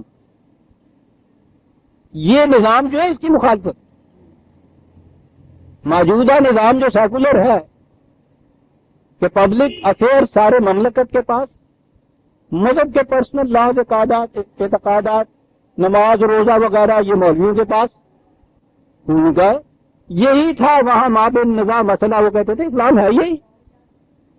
وہ جو اس کو چیخ کے کہنے پڑے کہ ملا کو جو ہے سندھ میں سجدے کی اجازت نادام سمجھتا ہے کہ اسلام ہے آزاد. سجدے کی اجازت آپ کو ہر مملکت دے دے گی، کٹر سے کٹا مخالف بھی دے دے گا. قوم شعیب نے بھی دے دی تھی اجازت حضرت شعیب کو کہ پڑھ لے نماز جیسی پڑھنا چاہتے ہو. لیکن قرآنی نظام کے احیا کی اجازت تو غیر مسلم تو ایک طرف عزیزان من ملوکیت پر مسلمان مملکتیں بھی اس کی اجازت نہیں دینے کو تیار تھی. یہ تھی وہ قوتیں جنہوں نے پہلے یہ کی کہ تحریک پاکستان فیل ہو جائے. سارا یہ سب کچھ ہو رہا تھا جیسا میں نے کہا جمیعت العلماء احرار وہاں کے، مذہب کی ساری جماعتیں، انصار وہاں کے، جماعت اسلامی آپ کی. یہ کیوں زور لگ رہا تھا اس چیز کے؟ مسلمان ہونے کی حیثیت سے مجھے کوئی دلچسپی نہیں ہے کہ یہ ملک 10 حصوں میں رہتا ہے یا ایک حصے میں رہتا ہے. مسلمان ہونے کی حیثیت سے مجھے کوئی دلچسپی نہیں ہے کہ یہ مسلمان باقی رہتے ہیں یا فنا ہو جاتے ہیں یا کسی دوسری قوم میں جذب ہو جاتے ہیں. مودودی صاحب کے یہ اعلانات ان کی کتاب میں موجود ہیں. مسلمان ہونے کی حیثیت سے کوئی دلچسپی نہیں. ٹھیک ہے، ڈگڈگی بج رہی تھی کہیں. الرغم ان کے سطح زمین مل گیا. انہوں نے کہا کوئی بات نہیں ہے، سطح زمین مل گیا. کون کی بدقسمتی سے؟ علامہ اقبال پہلے فوت ہو گئے. ان کی خوش قسمتی، ہماری پھر بدقسمتی کے قائد اعظم آتے ہی ختم ہو گئے. 1 سال زندہ رہے، بیماری کے عالم میں میدان کھلا مل گیا. 28 برس سے یہ قوتیں یہاں کام کر رہی ہیں کہ وہ نظام یہاں قائم نہ ہونے پائے، مذہب قائم رہے. پبلک افیئر مملکت کے پاس، پرسنل لاز مولوی صاحبان کے پاس. یہی ہے نا جو یہاں ہو رہا ہے. جتنی خدمات اسلام کی گنائی جا رہی ہیں مذہب کی خدمات ہیں نا. عزیزان من بات چھڑ گئی، مجھے پورا کرنے دیجیے، تھوڑا سا وقت اور دیجیے گا. 10 منٹ بعد میں بھی تو شروع کیا. کبھی آپ نے غور کیا ہے کہ یہ جو آواز نکلتی ہے تو صاحب یہ دیکھیے کہتے ہیں قرآن خالص کے مطابق نظام قائم کیا جائے گا. یعنی بہت بڑا کفر ہے، بہت بڑا شرک ہے جو ہم میرے متعلق کہا جا رہا ہے. یہیں سے یہ آواز اٹھتی ہے عزیزان من. تحریک پاکستان میں بھی یہ یہیں سے آواز اٹھی تھی. اللہ تعالیٰ کا یہ شکر ہے. بطور تحدید نعمت کہہ رہا ہوں، فخر نہیں کر رہا. یہ آواز آج پوری دنیا میں سے یہیں سے اٹھ رہی ہے. قرآن خالص حسبنا کتاب اللہ. ساری مخالفت اس کی ہو رہی ہے. مخالفت کے لیے ہر بات بڑا ہی آسان ہے. مسلمان جذبات پرست قوم، ان کی تو کیفیت یہ ہے کہ جس پتھر کے متعلق کہہ دیا جائے کہ نبی اکرم صلی اللہ علیہ وسلم کا وہ قدم مبارک اس کے اوپر نشان ہے، جو اس پتھر کو سجدے کرتے ہیں. کہا یہ گیا کہ وہ قرآن خالص لے آئے کہ وہ سنت رسول اللہ ہے ہی نہیں بیچ میں. وہ قرآن کے مطابق جو نظام قائم ہوگا وہ سنت رسول اللہ کے خلاف ہوگا. یہ معنی ہوئے نا. اور وہ ڈگڈگی بجائی، ویٹ پینٹ بنا دیا اس آواز کو عزیزان من کے قرآن کے مطابق نظام ہوگا. کوئی سننے کے لیے کہ تیار نہیں.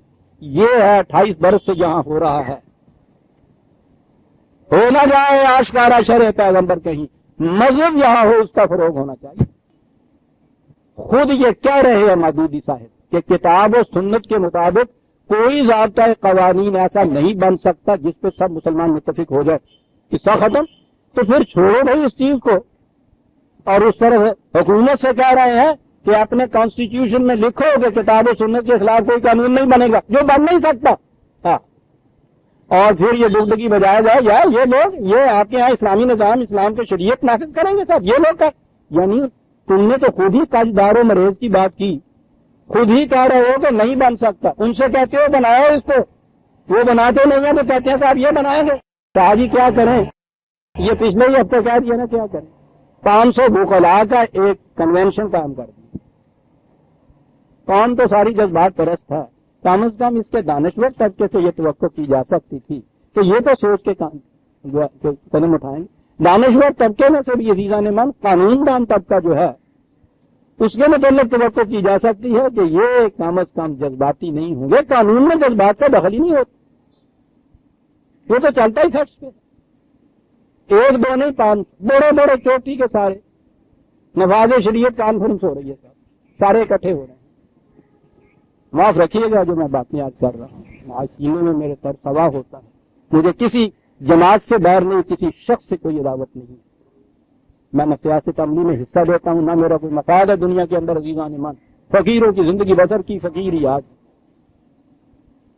500 اکٹھے ہوئے بڑی بڑی شہرت والے، کسی نے ان سے پوچھا نہیں مودودی صاحب سے کہ آپ نے یہ فتویٰ دے رکھا ہے کہ وکالت کا پیشہ خدا کے خلاف بغاوت ہے، ان کا رزق حرام کا ہے حلال کا نہیں، ان کی کتاب میں موجود ہے رسائل و مسائل کتاب، حتیٰ کہ ان بیچاروں کے جو یہ منشی محرر ہوتے ہیں ان کے متعلق بھی لکھا ہے کہ ان کی روٹی بھی حرام ہے، اور کہا یہ ہے کہ ان کے ہاں کھانا کھانے میں بھی احتیاط برتنی چاہیے۔ یہ سارے اکٹھے ہوئے اتنے بڑے عزیزان من، کسی کے خلاف نہیں، کسی کی غیرت اور حمیت نے یہ گوارا کیا کہ اس سے پوچھتا کہ ہمیں تو تم کہتے ہو کہ حرام خور ہیں اور بغاوت کرتے ہیں خدا اور رسول کے قانون کے خلاف، ہمیں کہتے ہو کہ شریعت کے قانون بناؤ، حرام خوروں سے کہہ رہے ہو کہ یہ کچھ کرو؟ کسی ایک نے نہیں پوچھا، اے زر تو خدا نہیں ہو لیکن ستار العیوبی و قاضی الحاجاتی، کسی نے نہیں پوچھا، ان سے کہا کہ صاحب بنائیے قانون شریعت بنا دیجئے، نافذ ہونے کا طریقہ بھی بتا دیجئے۔ کسی نے نہیں پوچھا کہ سرکار آپ تو یہ کہتے ہیں کہ کتاب و سنت کی روح سے تو یہ بن نہیں سکتا، ہم سے جو آپ کہتے ہیں کہ بنا دیجئے تو اس کی بنیاد بھی تو بتائیے، کس بنیاد پہ بتائیں، کتاب و سنت کی روح سے تو بن نہیں سکے گا، ہندوؤں کے دھرم شاستر کے مطابق بنا دے آپ کو۔ کسی نے یہ سوال نہیں کیتا، میں وکلاء حضرات کی بات کر رہا ہوں جن سے توقع تھی کم از کم ان سے تو کہ قانون والے ہیں، قانون کی بات تو کریں گے، بنیاد نہیں ہے، وہ شخص کہہ رہا ہے ان سے کہ تم بنا دو، ان کا جی اچھا جی کمیٹیاں بٹھا دیں گے اور یہ کچھ کر دیں گے، یہ وہ بھی جانتے تھے کہ بنا کیسے دیں، کسی نے نہیں کہا۔ اگلی بات ہوئی کہ صاحب پھر اس کو بنا بھی دو گے تو نافذ کرنے کا بھی تو طریقہ کوئی سوچ لو۔ انہوں نے کہا کہ صاحب یہ تو ہمارے بس کی بات نہیں، سمجھ میں نہیں آتا، آپ فرما دیجیے کہ کیا طریقہ ہے، کہنے کی بات بڑی آسان سی ہے، اور وہ یہ ہے رویداد یہ چھپ گئی ہے اخبارات کے اندر، نوائے وقت کی غالباً 3 مئی کی ہے یا 4 مئی کی ہے، اس میں یہ چھپ گئی ہے رویداد، کہا کہ اس کا طریقہ بڑا آسان ہے، حکومت ان لوگوں کے ہاتھ سے چھین کر جو اسلام کے متعلق کچھ نہیں جانتے ان لوگوں کے ہاتھ میں دے دو جو اسلام کے متعلق جانتے ہیں، طریقہ بڑا آسان ہے، طریقہ ہو گیا سر، بنواتے ہیں ان سے جن کے متعلق وہ فتویٰ دیا ہوا ہے، آ جاتے ہیں وہ ساری دعوت کے اوپر، ان کے کنونشن میں 2 دن اکٹھے ہوتے ہیں، کہتے ہیں کہ بنا دیجئے قانون اسلامی شریعت کا، کوئی نہیں پوچھتا کہ صاحب کس بنیاد پہ بنائیں، بنیاد کو تو پہلے ڈھا چکے آپ کے نہیں بن سکتا، اور اس کے بعد طریقہ نافذ کرنے کا کیا ہوگا، اگر ہم بنا بھی دیا ہم نے تو سیدھا بات ہے، ہٹا کے ان کے ہاتھ میں دے دیجئے جو اسلام کو جانتے ہیں۔ کیا ہو رہا ہے عزیزان ایمان، کوئی ایک پارٹی کچھ اپنی پبلسٹی نہیں کر رہی، اس سازش کو کامیاب بنایا جا رہا ہے، جس نے کہا تھا کہ ہو نہ جائے آشکارا شر و پیغمبر، کہیں قرآن پھر دوبارہ نہ آ جائے ان کی عملی زندگی کے اندر، کہیں وہ نظام قائم نہ ہو جائے، یہ بڑی بڑی مملکتیں ویرانے ہو جائیں گی اگر کہیں ایک خطہ زمین میں بھی یہ ہو۔ انہوں نے کہا کہ یہ سوچا تھا اس شخص نے، اس کو بھی مسلمانوں کی دوسری مملکتوں کی طرح ایک مسلمانوں کی مملکت بنا کے رکھ دیا ہے، جہاں وہ تھیں جتنی بھی آپ 44-45 کے یہ ایک اور اس میں ایڈ ہو گئی، کتنی دور چلی گئی بات، یہ صاحب کامیاب ہو گئی۔ قرآن خالص کی آواز کے خلاف یہ کہہ کے اٹھایا گیا کہ صاحب اس میں سنت نہیں، یہ شخص کہتا منکر سنت ہے، منکر حدیث ہے، سوچ لیجئے، کوئی انکار سنت نہیں، کوئی انکار حدیث نہیں۔ عزیزان من، جن لوگوں نے کوئی دیکھا ہوگا، میں تو اسی طریقے سے نماز روزہ آدھے زکوٰۃ کی ادا کرتا ہوں، اسی تلقین کر رہا ہوں، اس کے مطابق یہ کچھ کیا جائے۔ صرف یہ جرم تھا کہ کیا میں رہا تھا کہ یہ جو چیز آپ ساتھ شامل کر رہے ہیں احادیث اور فقہ، یہ ہر فرقے کی الگ الگ ہے۔ مملکت کا قانون وہ ہوتا ہے جو سارے مملکت کے مسلمان باشندوں پہ یکساں لاگو ہو۔ یکساں لاگو کی چیز یہی ہے کہ ابھی تک غنیمت ہے کہ مسلمان سارے قرآن کو کم از کم اپنا قرآن مان رہے ہیں، اس کو بنیاد بنا دو۔ اس کی مخالفت تو یہ کہا کہ صاحب انکار سنت، اچھا دعویٰ چلیے کتاب و سنت کے مطابق بنا دو۔ سن 48 سے لے کے 70 تک تو یہ مخالفت کے ساتھ سنت نہیں درمیان میں شامل کی جاتی. 70 میں پہنچ کے یہ چیز کے ساتھ کتاب و سنت کے مطابق نہیں بن سکتا. ہوا قصہ ختم. 76 کی اگلی جب آنے لگے ہیں الیکشن تو پھر کنونشنیں کی جا رہی ہیں کہ شریعت کے قانون بناؤ. ایک بار ہمیں دے دو. کہنا یہ تھا عزیزان میں نے دین وہ ہے جس میں وَمَن لَّمْ يَحْكُم بِمَا أَنزَلَ اللَّهُ فَأُولَٰئِكَ هُمُ الْكَافِرُونَ. ما انزل اللہ قرآن کے مطابق اگر وہ نظام حکومت قائم ہوتا ہے اسلامی ہے، نہیں ہے تو قرآن کہتا ہے کہ ان کو کافر کر.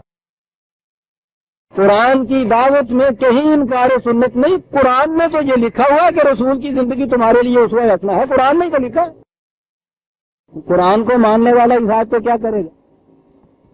یہ تو منسوخ قرار دے دیں گے. 500 آیتیں انہوں نے منسوخ قرار دی ہوئی ہیں. قرآن کو پیش کرنے والا تو اس کے ایک حرف کو بھی منسوخ قرار نہیں دیتا. ساری عمر میری اس تعداد میں گزر گئی کہ ایک لفظ بھی اس کا منسوخ نہیں ہے. وہ قرآن کی اس آیت کو منسوخ قرار دے دے گا کہ رسول کی زندگی اسوہ حسنہ ہے. اسی کو اتباع سنت کہتے ہیں. اور کیا چیز کہتے ہیں؟ ڈبگی بجا صرف اس لیے ہے کہ قرآن کی آواز سے مسلمان اکٹھا نہ ہو جائے. ہم 70 میں یہ چیز ہم نے کہی تھی. کہا یہ تھا کہ چلیے اس پہ نہیں بن سکتا. قرآن خالص جو ہے تمہارے نزدیک مردود صحیح مطرود صحیح کتاب و سنت کے مطابق بنا دیجیے کوئی ضابطہ کہ جس پہ سارے مسلمان جہاں چلے جو مملکت کے قانون کی حیثیت سے جہاں نافذ ہو سکے. جواب نہیں تھا. کہا اس پہ نہیں بن سکتا. کچھ شرم کرو.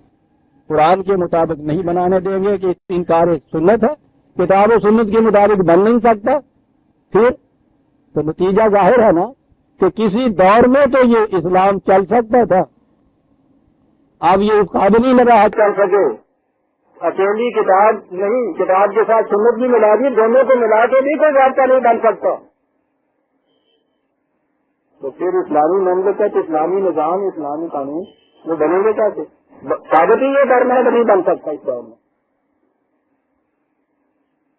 نئی نوجوان نسل کی ایک کی زبان سے یہ بات کہ اسلام میں چلا ہوا کاٹو اس کے خلاف بھی لکھنا پڑا تو مجھے ہی لکھنا پڑا. آپ کو یاد ہے کنونشن میں میرا کینسلٹ موجود ہے اتنا بڑا خطاب کہ یہ چلا ہوا نہیں ہے. یہ قیامت تک کے لیے محفوظ رکھا ہے. خدا نے جو قیامت تک جانتا تھا حالات انسانیت کے، لیکن انہوں نے ثابت کر دیا. اکیلی قرآن کی آواز ہے، یہ ارتداد ہے، یہ الحاد ہے، یہ کفر ہے، سنت کا انکار ہے. کتاب و سنت کے مطابق بن نہیں سکتا. شریعت ہوگی کیا؟ کہنے کی بات آسان ہے. ساتھ سنت کے متعلق تمہارے تصورات غلط. کوئی بخاری کی حدیث کو لے آتا ہے، کوئی مسلم کی حدیث کو لے آتا ہے، اس کا نام انہوں نے سنت رکھ دیا ہے. یہ نہیں ہے. کوئی سند نہیں ہے. جی سند کس کی ہے؟ مزاج خلاف رسول کی نگاہ بصیرت جو کہہ دے کہ یہ ہے صحیح سچی حدیث اور سنت کا وہ سنت ہے. باقی مسلم ہو بخاری ہو یہ ساری دنیا کہتی رہے تو یہ ہے ہی نہیں. ہم سے پوچھو. آپ سمجھ میں آئے اسی طرح کہ حکومت ان سے چھین کے ان کے ہاتھ میں دے تو جانتے ہیں اسلام کیا ہے. ایک فرد واحد مزاج خلاف رسول کوئی دوسرا نہیں جان سکتا، وہ جانتا ہے. سازش یہ ہے عزیزان مان ہو نہ جائے آج سارا چرے چاول. اس سازش کے محتاط پہلے انگریز جہاں آیا تو اس نے دیکھا کہ جہاں ٹک نہیں سکتی حکومت برطانیہ، مسلمان میں ابھی جذبہ جہاد موجود ہے. اس برسے ہوئے بادل میں بھی بجلیاں پوشیدہ ہیں، اس رات کے اندر بھی چنگاریاں ہیں. وہاں بھی موومنٹ وغیرہ یہاں ہو رہی تھی. اس نے یہاں ایک سازش کی، ایک پیدا کر دیا مامور میں نملہ، جس نے کہا کہ خدا کا حکم یہ ہے کہ سلطنت برطانیہ کی عقائد فرض ہے، جہاد حرام ہے. اتنی بڑی سازش. 50 60 70 80 سال تک مسلمان کو الجھائے رکھا. اس نے خاتم کی طرح پہ جبر ہے یا غیر ہے الجھائے رکھا کہ اگر تو علیہ السلام صاحب کا آسمان پہ ہیں. یہ پہلی سازش تھی جس کے متعلق اقبال نے کہا. جیوا نے مان وہ لیکن بڑے غور سے پڑھنے کی اور مجلس شورا ابلیس کی مجلس شورا پہلی سازش یہ تھی کہ ان کو ان مسائل کے اندر الجھائے رکھو کہ ابن مریم مر گیا یا زندہ ہے جاوید ہے. پہلی سازش یہ. اس کے بعد انگریز آ رہا تھا، اس نے کہا کہ صاحب بلبل میں آشیانہ چمن سے دیا اٹھا اس کو اگلی سازش نظر آتی تھی. انگریز کیوں مخالفت کر رہا تھا کہ پاکستان بنے؟ یعنی اگر دو حصے ہو جائیں ہندوستان کے تو انگریز کو اس سے کیا خطرہ؟ جہاں 44 اور مسلمانوں کی مملکت ایک اور اس میں اضافہ ہو جائے گا، کیا خطرہ تھا؟ تو خطرہ یہ تھا جو اقبال اور جنہوں نے کہہ دیا تھا کہ جہاں قرآنی نظام قائم کریں گے، یہ خطرہ تھا.